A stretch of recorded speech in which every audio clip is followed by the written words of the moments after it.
Mateo chapter 21 verse 43. Bunga ay mahalaga.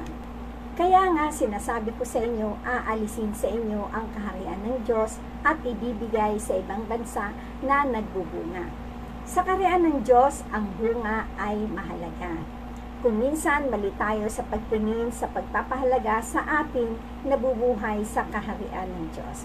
Akala natin ito ay talento, galing, husay, pero sa talatang ito, bunga ang mahalaga. Marami ang mahusay at magaling, pero walang bunga.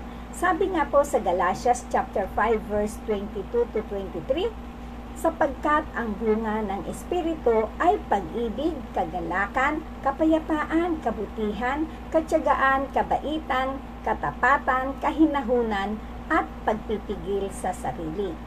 Laban sa gayong bagay ay walang kautusan. Ito ang mahalaga sa taong nabubuhay sa kaharian ng Diyos. Amen. Pinagpalang araw po sa inyong lahat.